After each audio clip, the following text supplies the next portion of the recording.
यहीं पर करना पड़ता है, क्योंकि कर्म हम यहीं पर करते हैं। समर्पण का एक और अर्थ ये है अटूट श्रद्धा और निस्वार्थ आस्था, मतलब कि बिना स्वार्थ के प्रेम। हम जब भी किसी से प्रेम तो और हम उसे अपने प्रेम दिखाने के लिए उसके सामने कुछ कार्य करते हैं या उसे कुछ कहकर प्रकट करते हैं। लेकिन हम यहाँ बात कर रहे हैं समर्पण की। हम अपने आप को गुरुदेव को समर्पित किस तरह करेंगे? अंदर या बाहर का भेद नहीं रहता। हम गुरुदेव को अपने हृदय में महसूस करते हैं। हमें ऐसा लगता है कि गुरुदेव हमारे साथ हैं, गुरुदेव हमारे साथ चल रहे हैं, और यही पल पल जो आभास होता है यही समर्पण है। यही आपके भाव है जो गुरुदेव सिर्फ और सिर्फ आपसे यही चाहते हैं। गुरुदेव आपसे आपका समय और आपका भाव, यही समर्पण का भाव है। बोलिए सद्गुरुदेव भगवान की जय।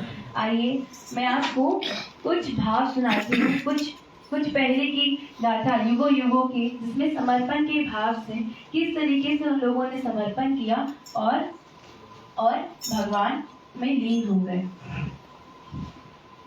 खुद को चढ़ाया जिसने भगवान को प्यार में, युगों युगों में वे ख्यात हो गए समर्पण के भाव में।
से बोलिए सर सदगुरुदेव भगवान की जय। यहाँ बैठे गुरुदेव के सारे बच्चों ने बहुत बार कृपा देखी और सुनी होगी। गुरुदेव की कुछ कृपाएं सुनाना चाहती हूँ। जब कोरोना का टाइम चल रहा था तब पापा की तबीयत बहुत ज़्यादा खराब हो गई थी। बाद में पता चला कि उन्हें कोरोना हो गया है। उसी समय गुरुदेव जैसे उनका प्रोग्राम होता है जा रहे थे, तो मैं गुरुदेव के प्रसाद से पापा बिल्कुल ठीक हो गए। बोलिए श्री सद्गुरुदेव भगवान की जय। मिठाई का डिब्बा दिया था ना, कुछ भी नहीं था, सिर्फ एक मिठाई के डब्बे से दूर बैठे ही वहाँ पे स्टेशन। लेकिन हमने किसी ने भी ये कल्पना नहीं की थी कि किस टाइम पे ये घर बनेगा, किस टाइम पे अपना घर होगा, क्योंकि मुंबई में घर लेना बिल्कुल आसान बात नहीं होता। स्पेशली जो लोग जॉब कर रहे होते हैं उनके लिए तो बहुत मुश्किल होता है, क्योंकि कहते हैं कि मुंबई में आपको सब मिल जाएगा लेकिन रहने के लिए जगह नहीं मिल सकती, क्योंकि बहुत एक्सपेंसिव होता है। और आप विश्वास नहीं करेंगे, उसी वर्ष में भैया ने अचानक से कि मम्मी एक काम करते हैं, घर ले लेते हैं, घर तो लेना ही है, आज नहीं तो कल घर ले लेते हैं। हमने कल्पना भी नहीं की थी कि एक ही वर्ष में गुरुदेव की वाणी सत्य हो जाएगी। उसी वर्ष में हमारा खुद का घर होगा। और पिछले साल गुरुदेव घर पे आए थे और गुरुदेव की ऐसी कृपा हुई। ये कृपा तो गुरुदेव ने हमसे कहा भी नहीं, अंतर ही अंतर उन्होंने कृपा कर दिया कि आज भैया के ऑफिस में 130 लोग काम करते हैं। और यही नहीं, उस वर्ष में ऐसा हुआ कि वो ऑफिस भी छोटा पड़ गया और भाई को दूसरे वाले 3rd फ्लोर से एक और ऑफिस खाली था और वो लेना पड़ा। और अभी गुरुदेव की कृपा से हर कार्यक्रम में आना, देखो अभी कैसे मम्मी से बात किया ये फ्लाइट से कि नहीं हमारा मन तड़प रहा है, हम तो आ रहे हैं आपके साथ। प्रेम ही ऐसा होता है कि किसी लेता है उसके साथ।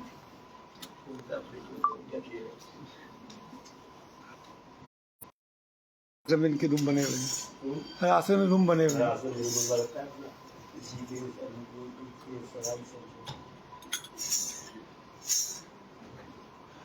सद्गुरुदेव भगवान की जय।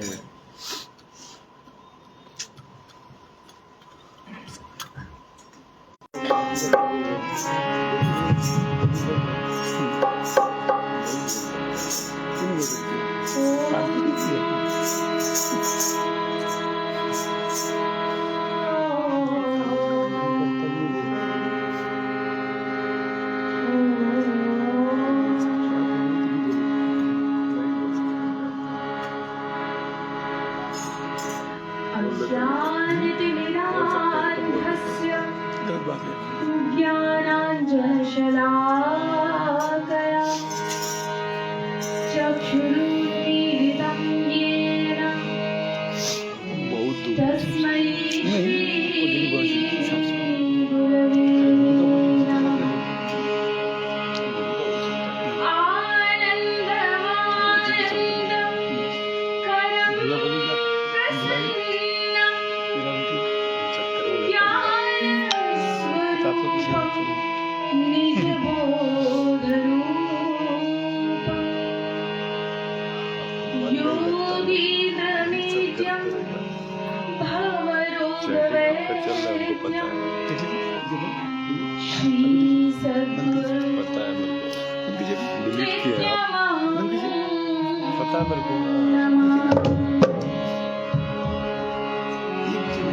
को।